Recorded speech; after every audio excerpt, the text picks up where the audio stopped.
Hello everyone, hope you're doing well. Today we're back on the second update 1.91 dev server, and it's time to have a look at the new top tier vehicle for the Soviets when it comes to the naval portion of the game. This is the Chapayev, or the Project 68K, and what you will find is a, light cruiser with a hell of a lot of power behind this. This is definitely one of the light cruisers in the game which can rival some of the best, such as the Brooklyn and the Atlanta, but we're going to have to see if it lines up well against stuff like the Hipper and of course the Megami when it comes out. The Chapayev, even though it is a light cruiser, has massive guns on it and many of them. 4 sets of triple barreled 152mm, 2 on the front, 2 on the back, so if you are going towards the enemy, you're able to get 6 shots on target, a broadside giving you 12 overall. And the guns themselves don't get in the way of each other, which is an incredible positive, especially when you compare it to some other machines. The secondary the set of armament is 4 sets of dual-mounted 100mm. They sit in the center of the vehicle,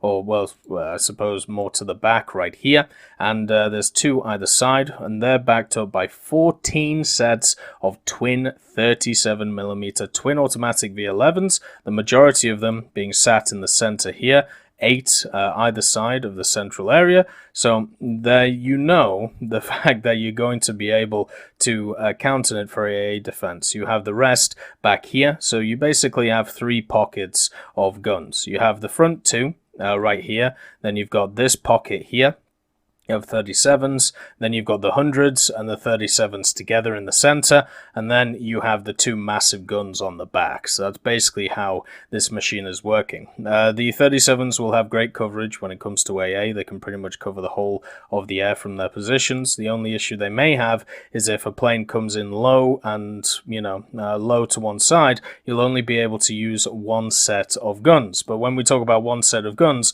we're still talking about, 4 sets here, so that's 8, and then you've got a complement of 3 here, so that's 6. So you're still talking about a crazy number of guns. You're still talking about 14 overall 37s, and that's not including all the other guns on this machine. So since it is the larger machine that is coming to the Soviets, it's worth having a look at the X-ray model and where everything is situated. But before, it's armor time. The Citadel armor is 120 at most, and that's basically in some of these certain areas for it, such as very simply around the middle, but it does have a belt of 100mm on it, which is then backed up as 50 on the top, and then it's also crowned by another set of 100 on the front and the back of the machine.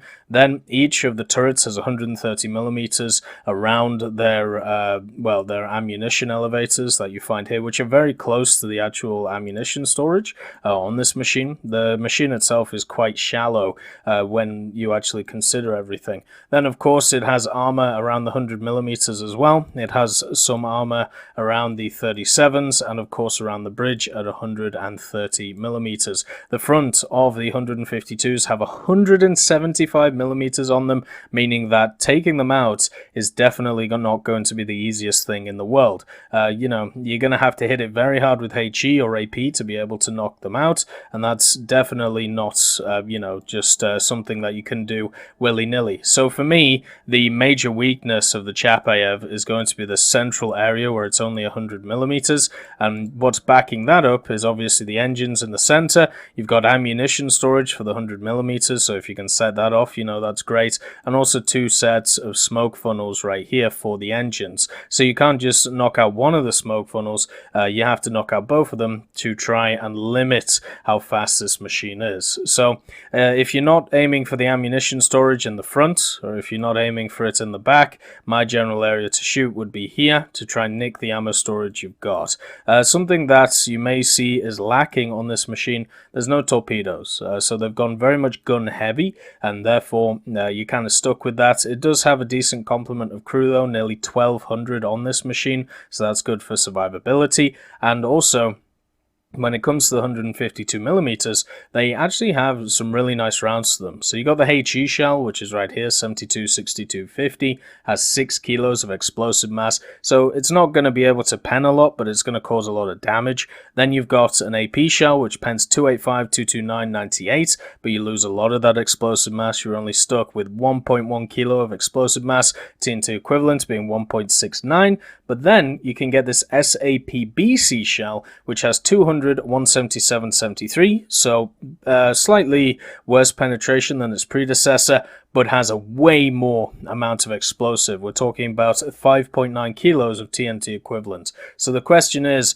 do you take this shell, the armor-piercing shell, the SAP-BC, or do you take the APC-BC with that extra penetration? You've got a nice choice here. On top of this, you've got a HEDF shell as well, if you really want to use that. But for me, it's definitely between these two APs, if I'm being, honest about this. The 100mm, they get access to a bunch of shells as well. You got the HEFS, or the just the standard HE, 44, 38, 17 with 1.12 kilos of explosive mass.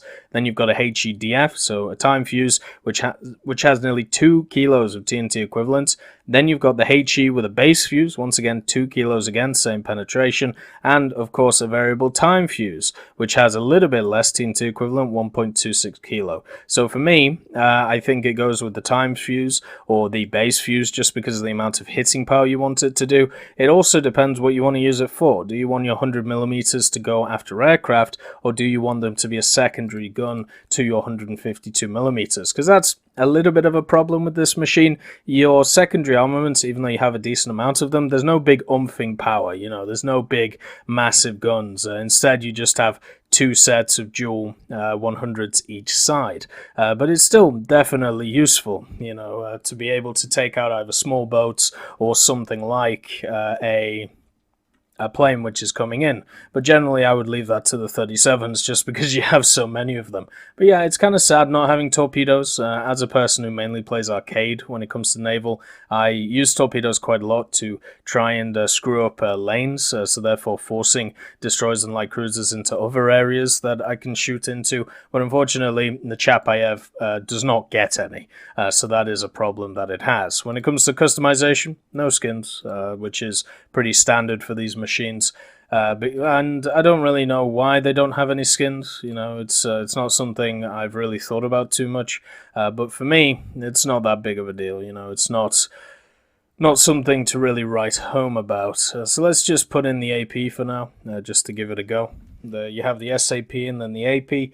It's definitely going to be an interesting toss-up between them, and I think it really is going to come down to what machines you are personally fighting. So if you're fighting stuff such as the Hipper, which has obviously a lot of if you're fighting something like the Hipper, which has a lot of armor, or something like the Southampton, then of course you're going to want the more penetrating round. But if you're facing something which is a little bit less armored, such as the USS Atlanta or some machine like that, then maybe you want to take the other rounds. It's pretty simple as that, really, when it comes down to it. Obviously, 12 guns at one time is a lovely compliment to have, and you can already see the damage that just the AP is doing itself. Obviously, with the HE, it will be doing more damage against this destroyer, but it's also not something that, it's not worth testing really on this machine, because I don't think you're going to use HE as your primary unless, you don't have access to the others. You can see the 37s working hard. They have a good range to them.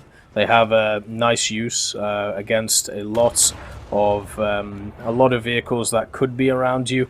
I feel like there might be a few issues with torpedo boats and stuff with this thing if people try and be a little bit cheeky. But if you're just looking for something that's really good at broadsiding, then you have a really nice machine here with the main caliber guns. Overall, I think the Chapayev is looking really fun.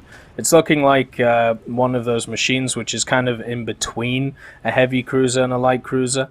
And the reason why I say that is because it's got a ton of firepower behind it. The reload is, substandard. It's okay. It's not as good as something like a machine like the Atlanta, but it's definitely not as worse as something like a Megami, which is a massive, sigh of relief. You can see here the AP, which is the one which does a little bit more penetration.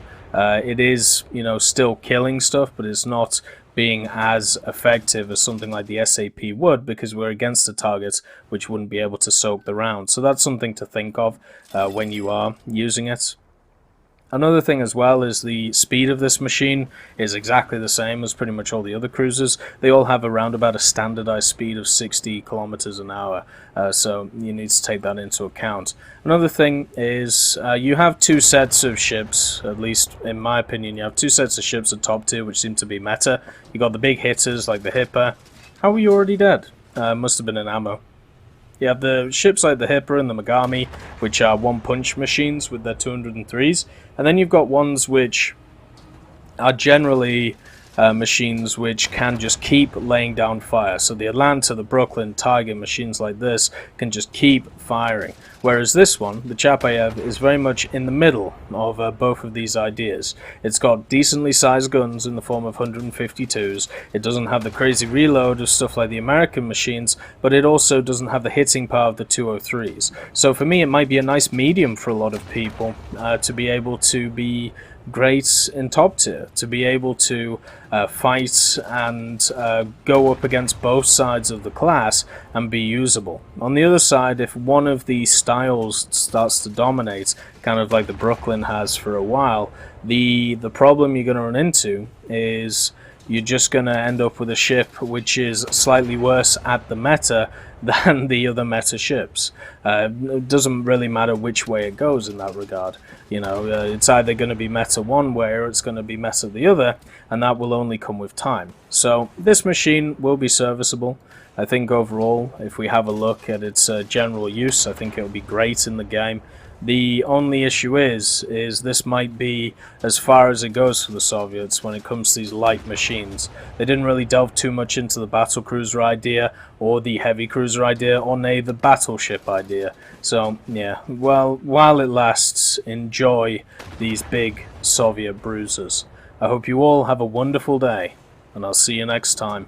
I'd just like to thank Ambrosius McClellan, B. Young, Blackie, Daniel Stanton, John Ryman, Joseph Anders, Martinez, Mopar 1969, Moxie, Super Cacti, Uyans Terry, and Elove Goats, and of course Seductive Trash Can for supporting the channel.